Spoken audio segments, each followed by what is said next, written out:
Hi guys, so I just got back from school, so that's why I'm looking a little rough. Not a little rough, I'm looking pretty rough. But I just got back from school and I came home to see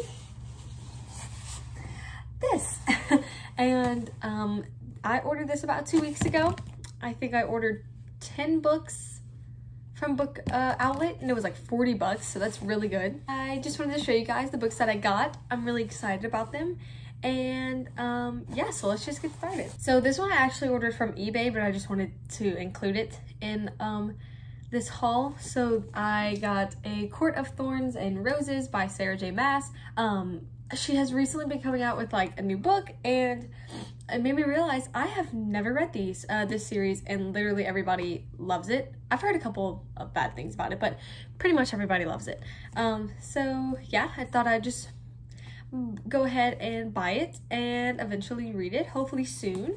So the first book that I got was Thunderhead by Neil Shusterman, and this is book 2 of Scythe. And I did start reading Scythe, but I think it was whenever school was starting to get pretty hard, something like that. I had to just put it down. I didn't DNF it because I actually really was enjoying it, but at the time it just wasn't a book that I thought I wanted to read.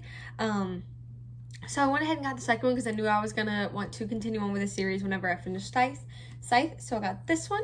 And all of these books are from Book Outlet, so that means they were pretty cheap, and it's because they had like an surplus of books. So these are just extra books that they had. So I'm not sure of the quality of most of them, but they should be pretty good. Everything I've heard about Book Outlet normally has pretty good books, pretty good reviews.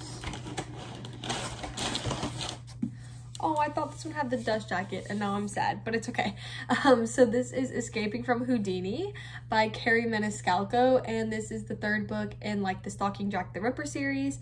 I have the first two, but I have them in paperback, which is, you know, very different from this one, but I do really like it. It's really nice. I kind of wanted the dust jacket, but it's okay. It's okay. I can't really be complaining because I paid, I think, $4 for it. So once again, like I said, I didn't know what conditions these books were going to come in, but yeah, they look really good.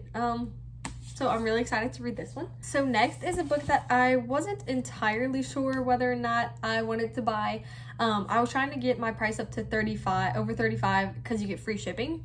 So I was just kind of like saying, oh, you know, I've seen that book. I'll just put it on there. And this was one of these, and it was Wicked Saints by Emily A. Duncan, and it's stunning, except for that face right there. That's a little weird, I'm not gonna lie, but this cover is literally stunning. I think it's one of my favorites, and I don't know too much about this book. Oh, that's really cool. It says let them fear her, and like this gothic writing, and it has deckled edges. So that's really cool. This is like probably one of the prettiest books that I ordered. But yeah, like I said, I don't know too much about it. I think Books with Chloe has read it. I'm not sure if she liked it or if many people liked it. I'm really not sure. I've just definitely heard it talked about.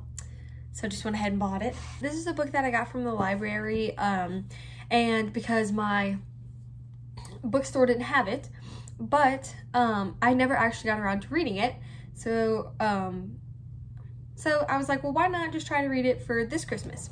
So it is The Afterlife of Holly Chase by Cynthia Hand. So basically it's about this woman who, she was visited by the 3 ghosts who showed her how selfish and spoiled she'd become.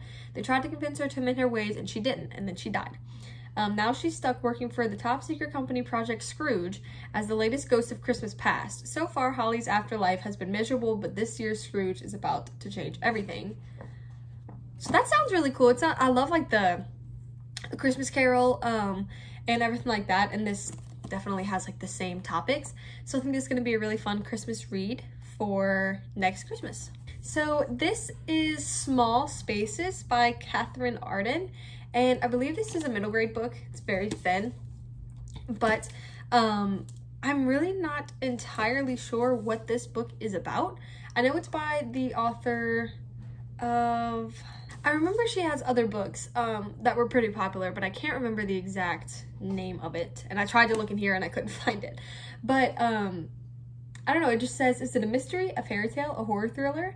As the suspense grips me, I just wanted to know one thing: what happens next? Terrifying and fun. That was an excerpt from R.L. Stine. I don't know too much about this, but I heard of it from Alexandra Roslin. I think it was her. But I am really excited to read this during Halloween time. I love like spooky, scary books, so this will definitely be a fun one to read around October. So this is another one of those books that I heard of a while ago, and it was whenever I started getting into books more like Stalking Jack the Ripper and Truly Devious, and this was like always recommended with it. So it is Jacobi by William Ritter. And this is, it literally says Sherlock Holmes crossed with Buffy the Vampire Slayer, and that was enough to sell me on it. I believe there's 4 in this series, but I think he wants okay, I'll just read the back to you because I'm not entirely sure what it's about, but it says, newly arrived in New Fiddleham, New England, 1892, and in need of a job, Abigail Rook is hired by R.F. Jacobi, an investigator of the unexplained with a keen eye for the extraordinary, including the ability to see supernatural beings. On her first day, Abigail finds herself in the midst of a thrilling case. A serial killer is on the loose.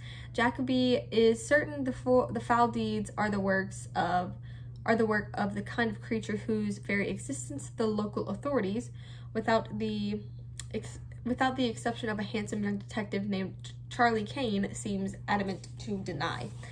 So I think it's just about a murder mystery case that includes supernatural beings. So that literally sounds like so much fun. Another one of these books that I'm gonna read around October. But yeah, so this just seemed right up my alley. So this was another one of the books that I wasn't entirely sure if I wanted, but I needed to get the price up to $35. And I'd heard about it before. I think Books and Lava definitely recommended it. I don't know if she like loved it, but she recommended it, so that was enough for me. And that is A Blade So Black by L.L. McKinney. And basically I think it's an Alice in Wonderland retelling, but it says, swords will shatter, hearts will break, heads will roll, drive back the dark. So I'll read the excerpt. It says, this isn't the Wonderland you remember. The first time a nightmare came, Alice nearly lost her life. Now with magical weapons and hardcore fighting skills, she battles these monstrous creatures in the dream realm known as Wonderland. Yet even warriors have curfews. Life in real-world Atlanta isn't always so simple. As Alice juggles an overprotective mom, a high-maintenance best friend, and school. Keeping the nightmares at bay is turning into a full-time job. When Alice's handsome and mysterious mentor is poisoned, she has to find the antidote by venturing deeper into Wonderland than she's ever gone before. And she'll need to use everything she's learned in both worlds to keep her from losing her head, literally. So that sounds like a really fun read. I'm really excited to, I don't think I've ever read an Alice in Wonderland retelling, but I really like shows like Once Upon a Time, and just kind of like fairy tale retellings, things like that. So I thought this would be a really fun book to check out. So this is the second to last book that I bought, and it is Darius the Great Is Not Okay by Adib Khorram. I hope that I said that right. I'm sorry if I mispronounced it. I have heard a ton of this from Books with Chloe, and I think it is about a boy. It says, Darius Kellner speaks better Klingon than Farsi, and he knows more about Hobbit social cues than Persian ones. He's a fractional Persian, half his mom's side, and his first ever trip to Iran is about to change his life. Darius has never really fit in at home, and he's sure things are going to be the same in Iran. His clinical depression doesn't exactly help matters, and trying to explain his medication to his grandparents only makes things harder. Then Darius meets Sarab, the boy next door, and everything changes. Soon they're spending their days together playing soccer, eating falade. I'm so sorry if I'm mispronouncing that. And talking for hours on a secret rooftop overlooking the city skyline. Sarab calls him Darius, the original Farsi version of his name, and Darius has never felt more like himself than he does now that he is Darius Disrob. By turns hilarious and heartbreaking, Adib Khorram's brilliant debut is for everyone who's never felt good enough, then met a friend who makes them feel so much better than okay. So that just seems like a really fun story. Well, not fun, but coming of age story. This is underneath the dust jacket. And I've just heard multiple praise for this book. Is it signed? It's a signed copy. I did not know that. Look how cool. That's for, I literally got this for, I think I paid $3 for this. Go check out Book Outlet. It is so awesome. I definitely recommend it. And the last book that I decided to pick up is probably the one that I am the most excited for, and it is The Last Magician by Lisa Maxwell. And this is another one of those books that I think came out pretty recently, and I think it's about time travel, and I basically only know what it's about from Books with Chloe. If you couldn't tell, she's one of my favorite booktubers ever, and she's like one of the reasons I want to start this channel, everything. So we have really similar reading tastes, and if she recommends something, I'm there, you know. And I believe Irish Reader recommended this too, or he read it, something like that. But it sounded really fun. I don't think I've ever read a story like this before, and there is the second one, The Devil's Thief, but I just wanted to pick this one up first just to make sure I actually liked it before I bought the second one. But yeah, so I'm really excited for all of these books. It sucks though because I just redid my bookshelves, and I'm going to have to find space for them. But I hope you guys enjoy this little book haul, and I'm definitely going to be set for the rest of the school semester and the summer for books. And I hope you guys like this video. Please give it a thumbs up if you did, and if you enjoy my content, please subscribe, and I will see you guys in my next video.